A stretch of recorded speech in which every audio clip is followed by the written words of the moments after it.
하나님 말씀 요한계시록 18장 21절에서 24절까지 말씀을 봉독을 했습니다. 요한계시록 24번째 시간입니다. 하늘의 시선을 가지면 발생하는 일이라고 하는 제목으로 하나님 말씀 증거하겠습니다. 오늘 말씀은 요한계시록 17장과 요한계시록 18장의 말씀에 대한 이야기입니다. 요한계시록 17장, 18장을 잘 읽어 보시면은 오늘 말씀을 더 잘 이해하실 수 있을 겁니다. 2000년도에 나온 그 주석서가 하나 있어요. 브루스 멀리나 그리고 존 필치라고 하는 분이 두 분이 공조해서 쓴 책인데 Social Science Commentary on the Book of Revelation이라고 하는 책입니다. 그러니까 이 요한계시록에 대해서 사회과학적으로다가 이 커멘터리를 한 그런 책입니다. 이 책을 쓰신 목적은 뭐냐면 요한계시록을 1세기 지중해 사회의 집단주의 그리고 명예 수치 문화 그리고 천상계 지상계 구분 그리고 예언자적 환상 이런 어떤 문화 코드가 있는데 그 문화 코드 안에서 요한계시록을 좀 이해하는 그런 책입니다. 그리고 특별히 이제 요한계시록이 굉장히 많이 잘못 해석이 돼가지고 기독교 역사에서 수많은 문제를 일으켰잖아요. 문자적인 또는 또 미래주의적인 세대주의적인 해석 대신에 당시 그러니까 이 요한계시록이 쓰여졌던 그 당시의 청중들 요한계시록을 직접 이렇게 봤던 청중들이 어떻게 이해했을까라는 것을 복원하기 위해서 쓴 책이 바로 Social Science Commentary on the Book of Revelation이라는 책입니다. 이 멀리나하고 필치 교수가 요한계시록이 이해되기 위해서는 현대 우리 서구 개인주의적 사고방식 그것을 가지고서 요한계시록을 이해하면은 왜곡 현상이 이제 발생한다고 본 거죠. 문제의식을 가진 거죠. 그 대신에 이제 1세기 팔레스타인하고 로마 제국의 그 문화적 틀을 갖고서 요한계시록을 봐야지 요한계시록이 무슨 이야기를 하고 있는 거고 그리고 그것으로부터 21세기를 살아가는 우리들이 어떠한 도움을 받을 수 있는지를 잘 설명해 준 책입니다. 여기서 이제 주장하고 있는 것은 뭐냐면 몇 가지 핵심 주장들이 있는데 첫 번째는 이제 계시록은 종말 예언이 아니라 상징적 전복이다. 그러니까 반체제 담론이다. 이런 말을 합니다. 사실 이게 굉장히 중요한 말이에요. 요한계시록은 종말의 예언이 아니라 반체제적인 담론이다. 이런 얘기를 합니다. 굉장히 중요한 말입니다. 그리고 요한은 청중에게 1세기 청중이죠. 이 책이 쓰여질 당시에 하늘의 시선으로 세상을 좀 다시 보라. 그렇게 촉구를 하고 있는 거예요. 이것은 지금 다시 21세기를 살아가고 있는 우리들한테도 굉장히 중요한 시선이죠.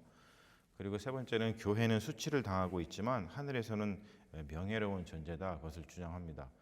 우리가 알다시피 요한계시록 전반부에 나오는 것들은 이제 교회들이 당하는 수치들에 대해서 이야기하잖아요. 이제 그것 이후에 계속해서 요한계시록 말씀이 전해지고 있는데 이어지고 있는데 하늘에서는 명예로운 존재다라는 것을 이야기하고 네 번째는 기독교 신앙은 제국의 질서가 아니라 하나님의 질서에 참여하는 것이다 이렇게 주장하는 거죠. 굉장히 중요한 포인트들을 소셜 사이언스 사회과학적으로 다 분석을 해서 잘 요한계시록을 설명해주고 있는 책입니다. 요한계시록에 대한 가장 안 좋은 해석이 문자적 해석 그리고 세대주의적 해석 디스펜셔널리즘이라 그러죠. 그래서 지금 우리 세대를 갖다가 7세대를 막 구분하고 이런 좀 이 역사를 이상하게 구분하는 방식이 있어요. 그런 것들 그리고 또 미래주의적 해석 이게 우리 종말에 대한 이야기다. 우리가 시간의 끝에 가면 이런 일이 벌어질 거야. 이렇게 이야기하면서 이러한 심판으로부터 구원받으려면 예수 잘 믿어야지. 이런 식으로다가 복음인 것처럼 살짝 해가지고 어떤 그 사이비들이 자기들의 이익을 취하는 방식으로 요한계시록을 오용하잖아요. 어뷰즈 하잖아요. 그런 것들이 가장 안 좋은 해석입니다. 문자적 해석, 세대주의적 해석, 그리고 미래주의적 해석. 여러분 이것이 나쁜 이유, 최악인 이유가 뭐냐면 그것이 기독교 신앙을 왜곡하고 또 어떻게 왜곡하냐면 기독교 신앙을 매우 폭력적으로 만든다는 데 문제가 있습니다. 그리고 또한 이 문자적 해석, 세대주의적 해석, 그리고 미래주의적 해석이 나쁜 이유는 뭐냐면 이 땅에서의 우리의 삶을 무관심하게 만들고 그리고 저 세상을 갈망하게끔 만들어서 인지 부조화가 낳게끔 만들어요. 이 사람을 그런 인간으로 만드는데 이제 문제가 있다는 것이죠. 여러분 실제로 사실 이 기독교인들 중에서 이러한 현상을 가지고 있는 사람들이 굉장히 많이 있습니다. 인지 부조화가 일어나가지고 이 땅에 대해서는 정말 무관심하고 저 세상을 갈망을 하다 보니까 이상한 이야기하고 이상한 행동들을 하죠. 인지 부조화를 만들어냅니다. 요한계시록은 아까 얘기했던 그 책에서 주장하는 거기도 하고, 그리고 이 요한계시록을 읽어보면 우리가 알 수 있고, 그리고 또 요한계시록을 건전하게 해석하는 모든 학자들이 이야기하는 말입니다만, 단순히 종말의 예언이 아니라 요한계시록은 반체제 담론이라는 거예요. 반체제 담론. 요한계시록이 반체제 담론이라는 것은 굉장히 중요합니다. 기독교가 지금 이 땅에서 가장 강력한 힘을 발휘할 수 있는 그 원천 중에 하나가 뭐냐면 성경이 원래 반체제 담론이라는 거예요. 이 반체제 담론이라는 말을 좀 부담스럽게 생각할 필요가 없고 그렇게 해서는 안 되겠죠. 우리가 여러분 조금만 생각을 해보면 이 땅 위의 체제는 굉장히 폭력적입니다. 그래서 이 반체제 담론이라는 건 뭐냐면 이 땅 위에서 폭력이 너무나 많이 발생을 하고 있죠. 그리고 그 폭력이라는 이름이 뭐 어떤 가정이라는 이름으로 또 뭐 남성 중심이라는 이름으로 그리고 특별히 그 국가라고 하는 이름으로 뭐 제국이라고 하는 이름으로 어떤 체제가 있으면 그 체제가 다 또 폭력적이에요.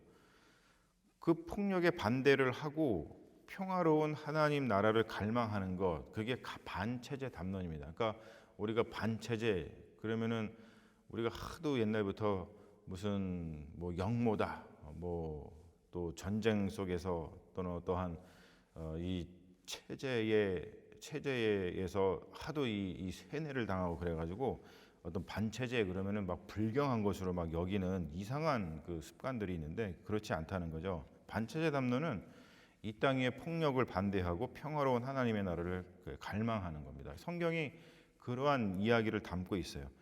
우리가 너무 복잡하고 어렵게 생각할 필요가 없죠. 성경은 인간이 인간답게 살기 위해서 어떻게 해야 하는지 알려주는 굉장히 중요한, 매우 중요한, 우리 인간들에게 정말 중요한 그런 하나님의 말씀이죠.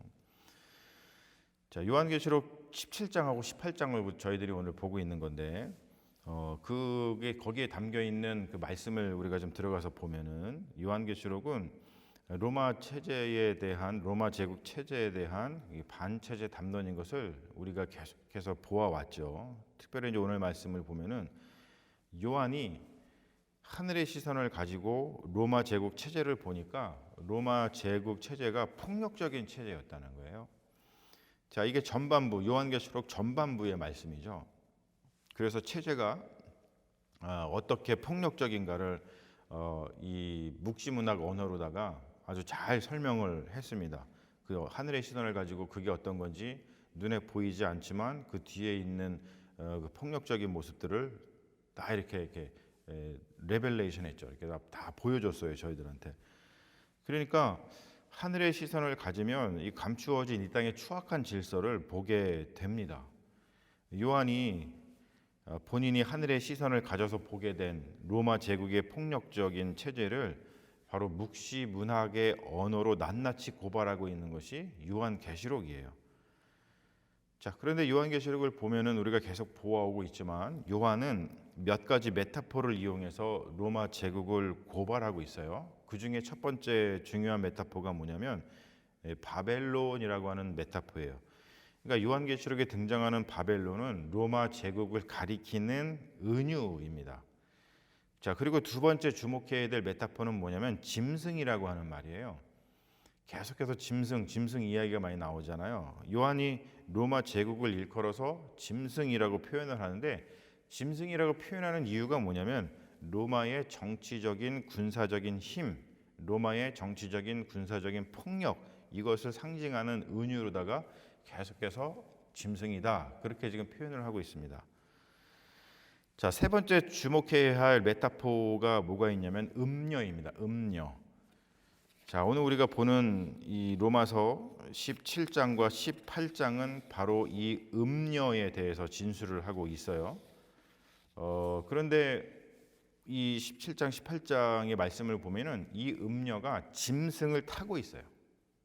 이게 무슨 말이냐면, 자, 이 음녀는 로마의 경제적인 폭력, 로마의 경제적인 힘, 이것을 상징해요. 그러니까 음녀가 짐승을 타고 있다라고 하는 뜻은 너무나 명백하죠. 로마 제국이 정치적이고 군사적인 힘을 앞세워서 경제적 착취를 일삼고 있다라고 하는 것을 음녀가 짐승을 타고 있다, 이렇게 표현을 하고 있는 겁니다.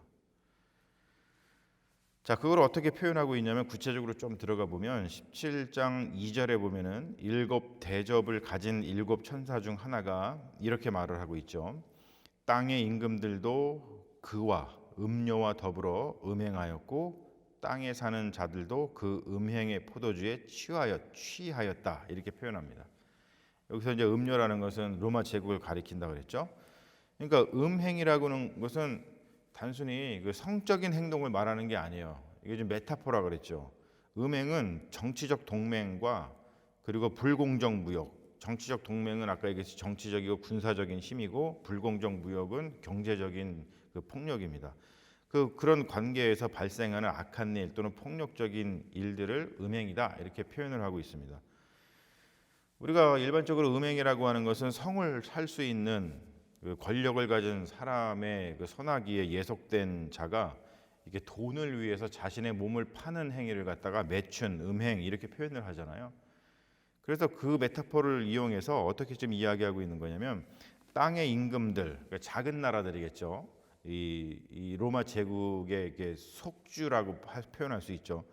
이 땅의 임금들은 자신의 권력을 유지하고 그리고 개인적인 이익을 얻기 위해서 로마 제국에 자신들의 몸을 파는 식민지들의 왕을 의미합니다.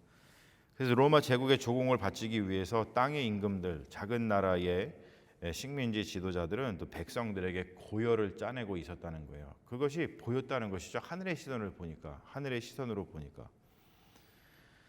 자, 그래서 이렇게 하늘의 시선을 가지면 발생하는 일이 있어요. 요한처럼 하늘의 시선을 갖는다는 것, 그것은 굉장히 영광스러운 일이지만 다른 한편으로는 또 굉장히 고생스러운 일이기도 합니다. 하늘의 시선을 가지면 감추어진 이 땅에 악을 밝히 볼 수가 있어요. 그게 보여요. 그런데 그것을 본다는 것은 또 크나큰 책임이 따르는 일입니다. 그래서 참 어렵죠. 굉장히 하늘의 시선을 갖는다는 것은 위험한 일이기도 하고, 그리고 또 체제에 맞서기 때문에 굉장히 쉽지가 않습니다. 그래서 보통 사람들은 하늘의 시선을 갖는 것을 좀 두려워합니다. 그렇다 보니까 그냥 체제에 순응하면서 또 적당히 타협하면서 생명을 부지하는 방향으로 그냥 인생을 살아가려고 하죠. 그런데 여러분, 요한계시록의 말씀이 전해주고 있는 메시지가 있잖아요. 그게 뭐냐면 초대교회 그리스도인들은 예수 그리스도의 십자가와 부활 사건을 통해서 하늘의 시선을 가지게 됐다는 거예요.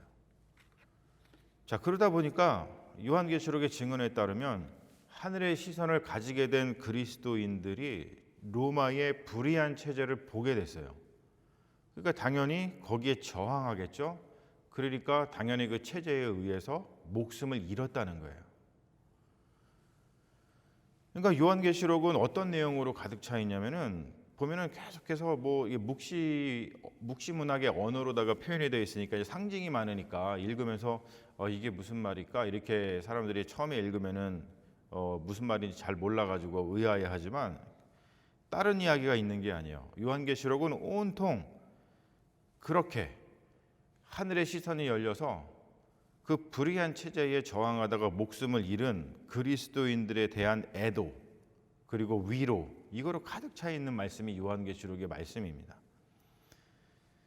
그리고 그렇게 목숨을 잃은 그리스도인들에 대한 하나님의 신원이 가득합니다. 그들을 애도하고 위로하는 것은 로마 제국의 체제가 심판받고 멸망당하는 것으로 표현을 하고 있어요.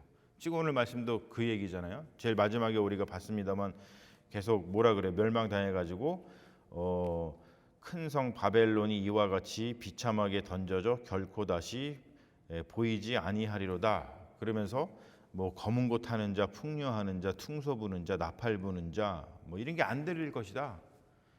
이런 말을 하는 이유는 뭐냐면은 바로 이 목숨을 잃은 그리스도인들에 대한 신원, 그러니까 하나님께서 그것을 받아들여서 그렇게 무고하게 죽게 만든 그리스도인들의 그 피를 신원하여 주실 것이다. 그래서 로마 제국 체제가 심판받을 것이다, 멸망당할 것이다, 이렇게 표현을 하고 있는 겁니다. 자, 근데 한번 생각해 보세요, 여러분. 요한계시록이 쓰여진 시대는 아직 로마 제국이 시퍼렇게 정치적, 군사적, 경제적 힘을 떨치고 있었던 때예요.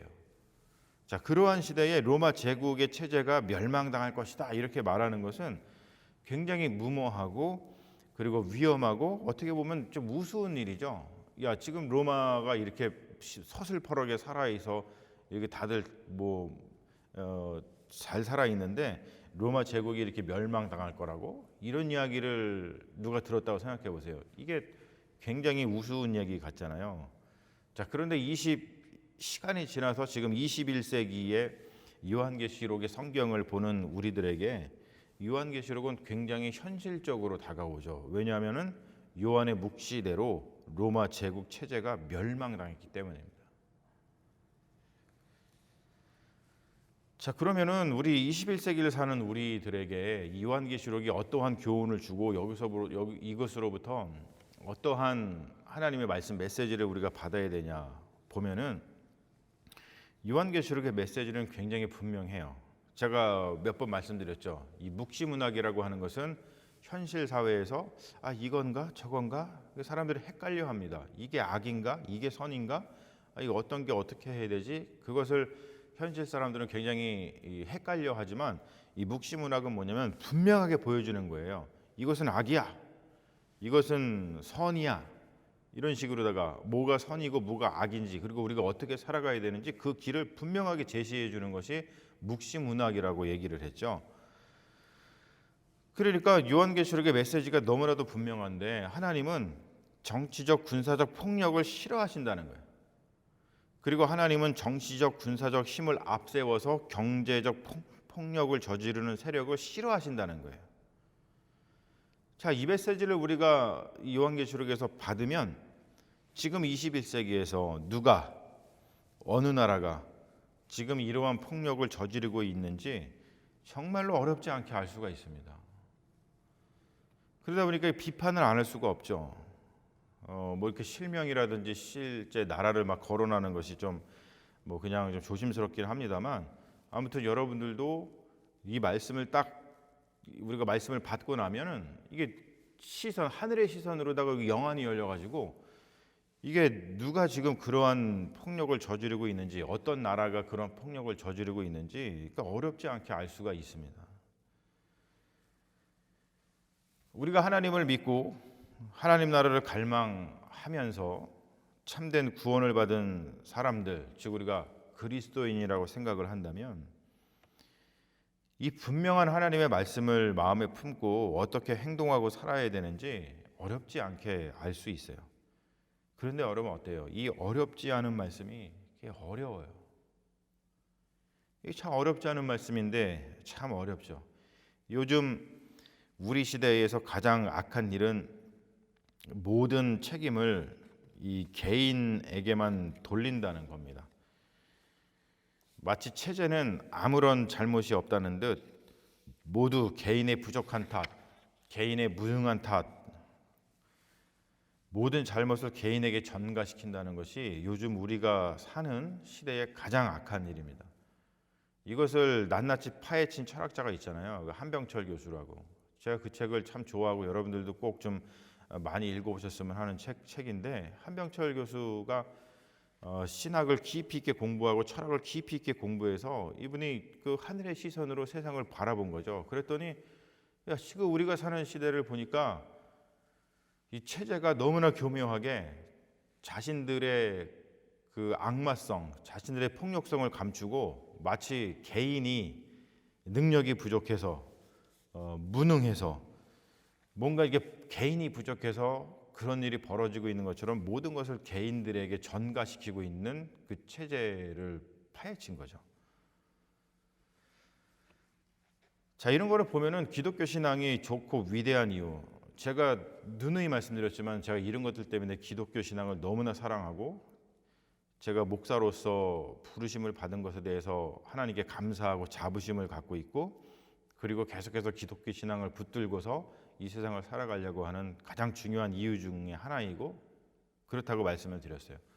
기독교 신앙이 좋고 위대한 이유는 뭐냐면 이렇게 체제에 순응하는 사람, 그래서 체제가 주는 떡, 고기를 받아 먹으면서, 이게 어떻게 보면 이게 애굽에서 살던 그 유대인들의 모습이잖아요. 체제에 그냥 순응하고 자기들의 폭력을 저지르는데 순응해서 막 일하죠.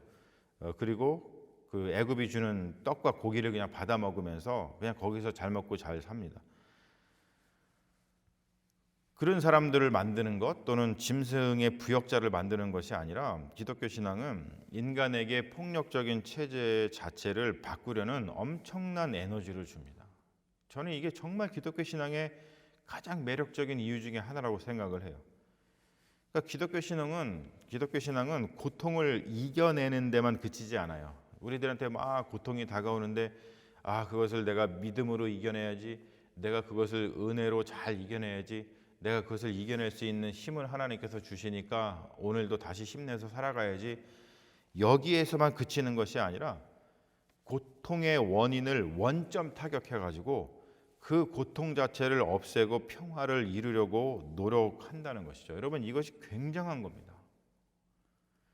대부분의 그 종교들은 어떻게 하냐면 이렇지 않아요. 대부분의 종교들은 그냥 우리 삶 속에 고통이 있는데 그냥 그 고통을 감내하면서 살아갈 힘을 얻고 말죠. 그런데 기독교 신앙은 더 나아간다는 거예요. 우리에게 고통을 주고 있는 그 원점을 타격한다는 것이죠.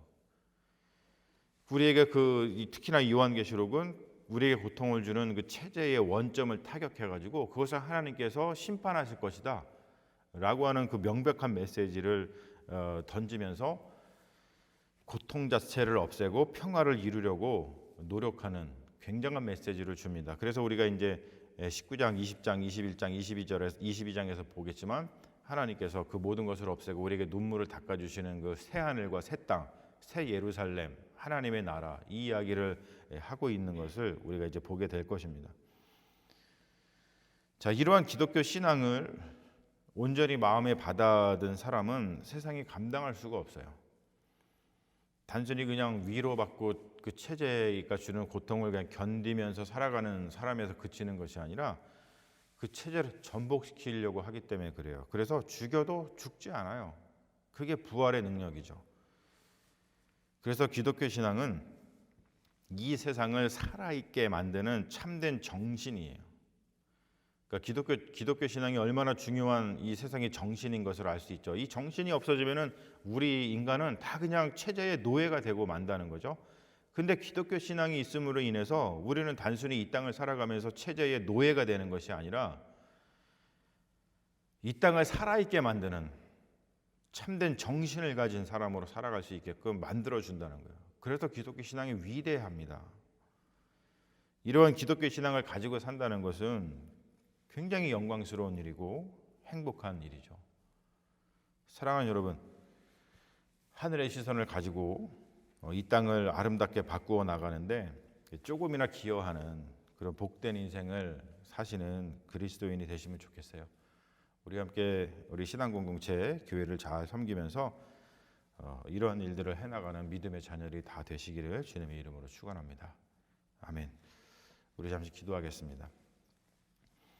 사랑의 아버지 하나님, 우리가 그리스도인이 되어서 특별히 요한계시록의 말씀을 보면서 이 엄청난 하나님의 그 말씀을 저희들이 받을 수 있도록 인도하시니 감사합니다. 요한계시록의 말씀, 하늘의 시선을 저희들이 받는 귀한 말씀이고 그 하늘의 시선을 받았을 때에 벌어지는 일들이 너무나 엄청납니다. 이러한 엄청난 일들을 우리들에게 보여주시고 또 우리들이 그 일에 동참할 수 있도록 주님께서 불러주셨사오니 우리의 삶이 참으로 영광스럽고 또 우리의 삶이 참으로 행복하며 참으로 복된 인생인 줄로 믿습니다. 주님, 이 땅에 있는 많은 고통들, 이 땅에서 발생하고 있는 많은 폭력들, 그것이 단순히 개인의 책임이 아니고 이 체제가 그런 것들을 생산해내고 있는데, 하늘의 시선을 우리가 가지고 그런 것들을 낱낱이 보면서 하나님께서 우리에게 부르신 자리로 가서 이 땅을 더 아름답고 행복하게 만들고 또 그러한 폭력적인 체제를 뒤집어 엎으면서 우리 많은 사람들에게, 고통당하는 사람들에게 함께 하나님의 평화를 전달하는 믿음의 종들이 되게 하여 주셔서 우리가 이 기독교 신앙을 가지고 이 땅을 아름답게 만들어 나가는데 그래도 조금이나마 기여하는 복된 인생이 될 수 있도록 인도하여 주시옵소서. 주님께서 우리의 삶을 하나님의 귀한 말씀으로 위로하시고 인도하실 줄로 믿으며 우리를 구원하신 우리 주 예수 그리스도의 이름으로 기도합니다. 아멘.